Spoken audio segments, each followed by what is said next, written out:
Hey guys, this is Garvin from Dublin Tour Guide, private walking tours of Dublin City. Today I'm here with Emek Ataman from Ataman Tours in Helsinki, Finland. And Emek is going to tell us about the most interesting aspects of architecture in the capital city of Finland, which is Helsinki. So, Emek, take it away and blow our minds. Thank you very much, Carmen, for the opportunity. And as you're saying, when it comes to architecture, Helsinki is definitely a gem. And of course, there are many reasons behind this. One of them being the variety of styles that you can find in such a small place, actually, like Helsinki, which we call like the pocket-sized metropolis. And in order to explain it a little bit, I just want to give you a little bit context. So I will share some maps with you to talk about the history of Finland a little bit, and definitely Helsinki. So, when you look at where Finland and Helsinki is located, it's definitely in the most northern points, but most importantly, surrounded by important countries here, Sweden and Norway, and then Russia. And the great influence on Finland is coming from both sides, both from the west and the east, because Finland was ruled by the Swedish kingdom for 600 years, and then Russian Empire for 100 years, and then became independent in 1917. So just by looking at the map, and the geographical location, you can say that it's definitely a transition zone between east and the west. So this is very much reflected in the architectural styles that you can see in Helsinki. Of course, another point is about Helsinki's history. And Helsinki wasn't the capital city until 1812. So this is a very, very important point. Before Helsinki, you can see here, actually, Helsinki is located right on the shoreline. But here there is another important city, Turku. Turku was the capital of Finland during the Swedish reign. So one of the earlier cities established here was Turku. Helsinki was established in 16th century by the Swedish kingdom. However, it became the capital after Russian Empire took over in 1809. So its history is very much related with the Russian influence. So it became the capital during the Russian era. And then the city was such a small city that it was basically constructed from scratch. And during that construction period, the Russian Empire preferred the city to look like a Russian city, just like St. Petersburg. So today, the old town in Helsinki is called Small St. Petersburg because it really, really looks like it. And of course, the location of Helsinki is also important. Here you can see basically Turku, Helsinki, and St. Petersburg. Turku was the closest point to Stockholm. And then the Russians thought about it and then wanted to change it to Helsinki, which is basically a very close distance from St. Petersburg. And here you see Tallinn. This area was such a short distance. The Russian Empire thought that if they protect this location, then their capital would be safe. So that's definitely the most important political and, of course, military decision that was done at the time. So during that time, as I was mentioning, there was Russian influence. It was important for Helsinki to create these great wonders, which is the Senate and the University of Helsinki and the Helsinki Cathedral. But the interesting point is here that all of these buildings and many more was designed by a German architect.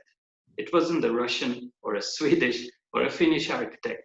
So immigrant architects at the time are very important to both Finland's architectural history and also Helsinki's, because before the German architect Carl Ludwig Engel designed all of this, it was a French architect who was the head architect of the state, and then an Italian architect. So from French to Italian to German, there were important architects that were basically the leading actors of Finnish architecture, basically. Yeah, so you have those influences coming in from the outside. Yeah, and I think, you know, smaller, less significant countries, no offense to Finland, because I'm also including Ireland in that group, have had to, you know, import these finer artists because Finland, as you've mentioned before, was a poor country, and Ireland was a poor country as well. So we didn't have the resources in terms of the social structures at that time because of poverty to embrace the artistic artistic intelligentsia and that part of society. And just a quick note about Ireland. This is one of the reasons why Ireland produced so many great writers as opposed to architects or painters, because a pen is a good bit cheaper than oil paint, you know? Definitely. So that poverty, it does have a positive influence, you could say, in some ways. So that's kind of the start. That's Helsinki in the 1800s. And then, of course, at the start of the 1900s, Helsinki, like everywhere else in Europe, starts changing. And as you said, what was 1917 is when Finland gets independence. And there is indeed a need around that time, before and after 1917, to establish what makes Finland Finnish and this kind of national identity.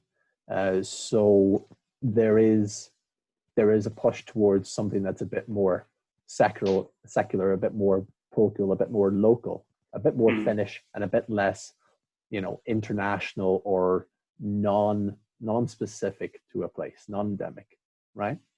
Yeah. All right. So at the time of the century, of course, that was when Finland was establishing its national identity, and around that time, the idea of being independence was really starting to felt by the whole society.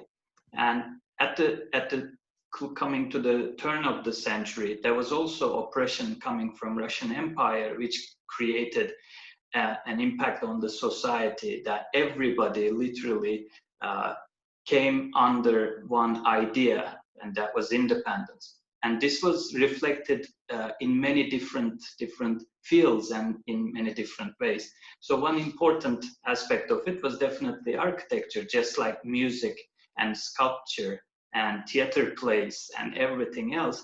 Architects also got that idea and then continue with creating new styles. For example, if we just fast forward to 1890s, let's say, you would see these type of styles, which we would call national romanticism, which is actually taking the most important style of Jugendstil and important aspects of Jugendstil and combining with the national folklore and national epics and the national myths of Finnish people. So great examples of this are still can be found all over Helsinki and also all over Finland, but a couple of most important ones, and this is the National Museum of Finland, for example, right at the turn of the century. And then comes the National Railway Station from 1910. Of course, the opening was delayed a little bit up until 1919, but these are considered as great examples of that national romanticism. And there were many other public buildings of that era, basically giving you the hints of Finnishness, as you were mentioning at the time. So this was also very important for Helsinki, because now you can find over maybe 650 buildings with this Jugendstil and national romanticism in city center even today. And would that one there, the National Railway Station, would that be kind of the most typical example of that national romanticism architecture? If you had to pick one building, would it be this? If I had to pick one building, I would go with the National Museum of Finland. Oh, the previous one, yeah. Yeah, the previous one. Well, I like that because that does have those motifs. You have a cruciform shape there, if we can go back to it, and then you have some vertical lines. So that strikes me as well, typically Scandinavian in general, and of course Finland would be included in that. So that's quite interesting, and it's somewhat, I don't know, it's somewhat reminiscent of a fairy tale as well, and partly because you have the granite there at the bottom with this kind of design of these crenellations before it goes into the painted beige or white section on the upper part of the building, and that's quite interesting. You've rarely seen that. Definitely. So there is that part over there where you would see some type of eclectic, motifs, because it's basically a combination of things. It's not one very unique style over there. Of course, from different angles, this museum looks quite different. From another angle, you would say, this is definitely a university or a gymnasium. And then from the other side, you might see it like with the statues of animals, like a bear statue, etc. And then you say, this is looking like a fairy tale. And then you look at the tower and you say, this should be a church. So of course, there are lots of eclectic things, because that was definitely the time they were in search of a new style that would be their own. So that gives you that the idea of how it became the national romanticism, how it became to be called that. Definitely. So that was like their pot lunch, where they just kind of threw everything into the one dish, and then presented it to everybody and asked, okay, which elements did you like, or which elements you're not so fond about? So that was kind of the start, because you said that was the 1890s, right? Yeah. It was really kind of at the start of the nationalistic movement, right? Exactly. Kind of search for independence. Okay, so then we're into the start of the 1900s, and 1917 we get independence, and then we're going into the middle of the 1900s. So in general, I mean, maybe the start of the 1900s are quite interesting because of Art Deco, and I can see the influence of Art Deco in the railway station. Exactly. Yeah. Exactly. And then later on, like in the 1950s and 60s and 70s, we have, at least in Ireland, a lot of brutalist architecture. And it's quite funny because, one of my tour guides has said that if you're walking around Dublin, the best architecture was built by the British, who left in 1922. And anything that looks ugly was built by the Irish, because it was built in the middle of the 20th century and in that period. So it's funny, we like to laugh about that. But yeah, what happened in Finland kind of in the middle of the 1900s? Because you had something that didn't really affect us too much. We weren't so affected. Dublin wasn't that much affected by the Second World War compared to most of the rest of continental Europe in terms of destruction. Was Helsinki affected as much as some of the German towns and cities, or was it more like Dublin and that it kind of stayed out? Yeah. Now this is definitely one of the turning points in recent history for Finland, because Finland wasn't a part of the Second World War per se, but it fought the Winter War with the Soviet Union in 1939, and then in 1940 and 41 there was the Continuation War, followed by the Lapland War. These were the first two fought between Finland and Soviet Union, the third one between Finland and Germany. So if you come to think of that, of course there was devastating effects, but one important factor was the incredible air defense that Helsinki had. So there were enormous air raids coming from Soviet Union 1940 and 41, but Helsinki definitely defended itself beautifully. And after the Second World War, when the committee from Soviet Union arrived to check for the damage they had caused, they were surprised because there wasn't much damage. It was superficial to the buildings, and everything was still standing in the city center and all around. And even the civilian casualties were way lower than most of the European capitals where they were razed down. it didn't happen in Helsinki.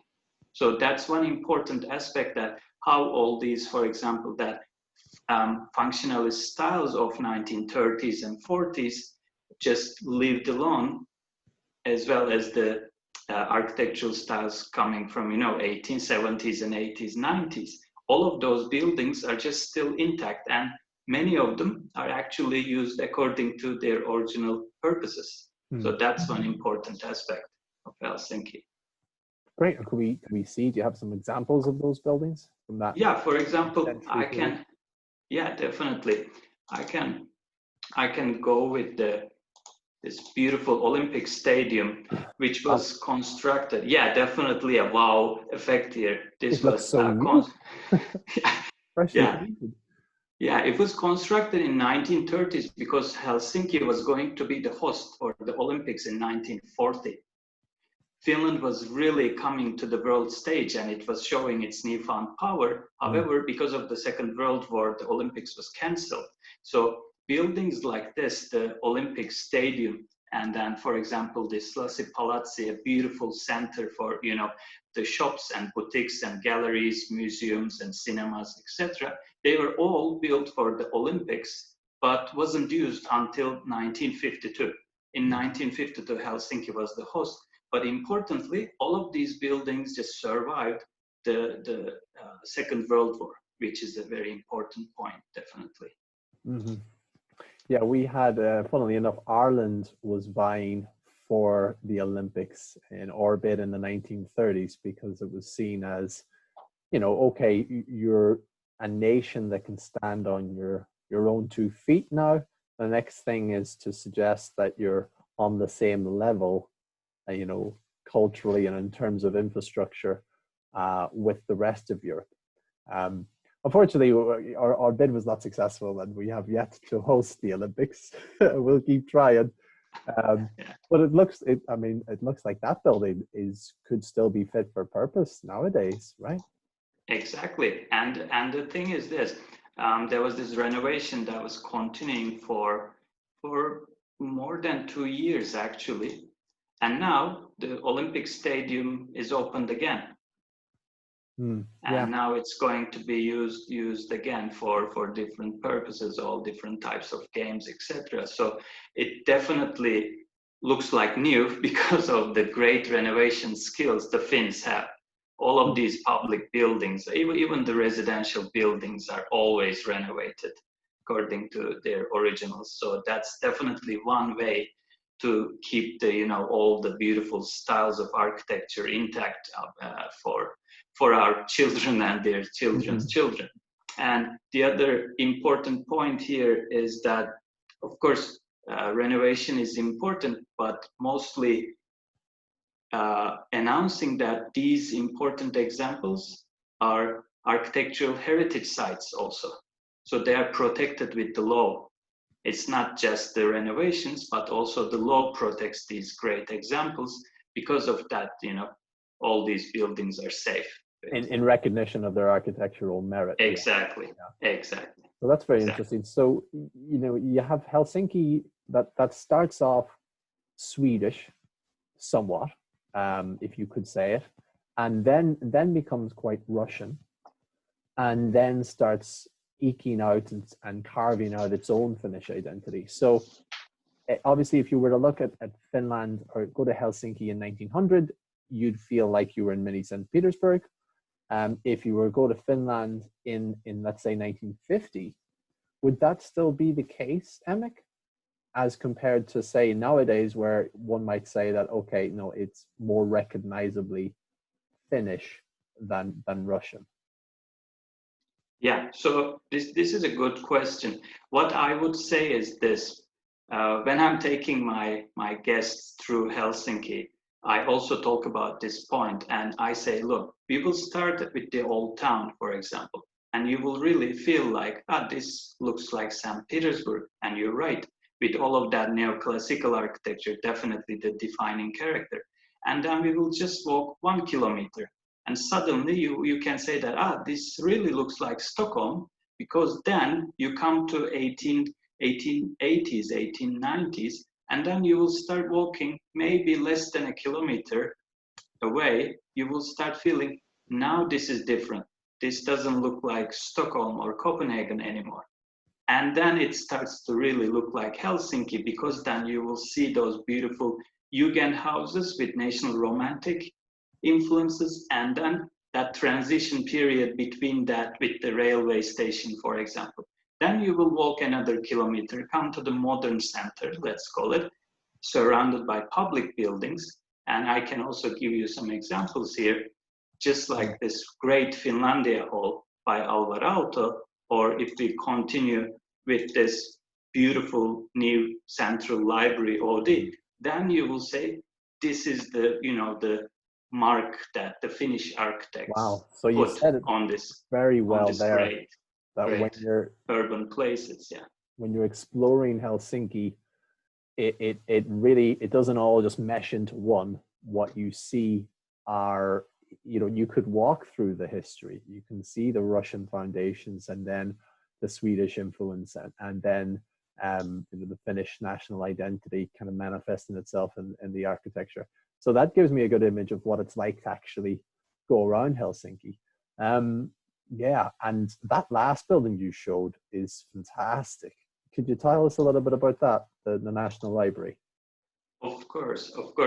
And as I was mentioning, Helsinki was a small city. And then with becoming the capital, it started to grow.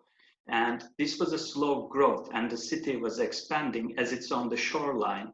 The southern side is the Baltic Sea. It was expanding towards the north, towards the west and the east. And with each, the new need to establish new neighborhoods, etc., they were adding new buildings, new public centers, public buildings, etc. This just continued for it still continues basically. Now Helsinki is a very giant metropolitan area, but the buildings in the city center, they continued to add more.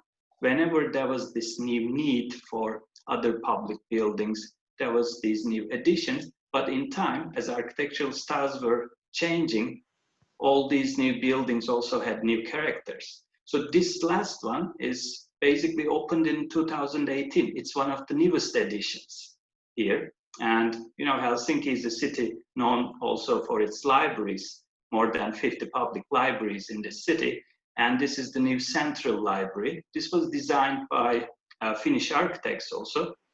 And it has beautiful symbolism around it. You can just see all of that wood surrounding the library. It's very important.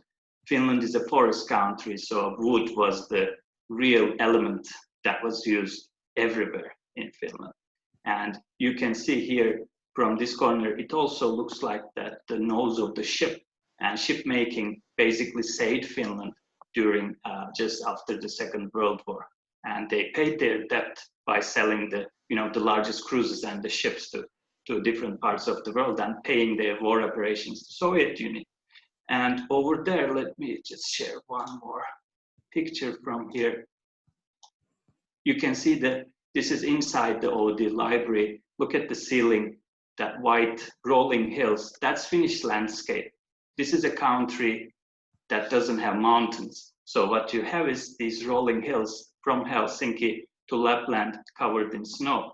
So there are many, many layers of symbolism in this building, and this is a really good example of the contemporary styles that you can see in Helsinki today with all of its details, basically. I'm really glad. I think everyone there is really glad that they put that that motif reminiscent of the landscape.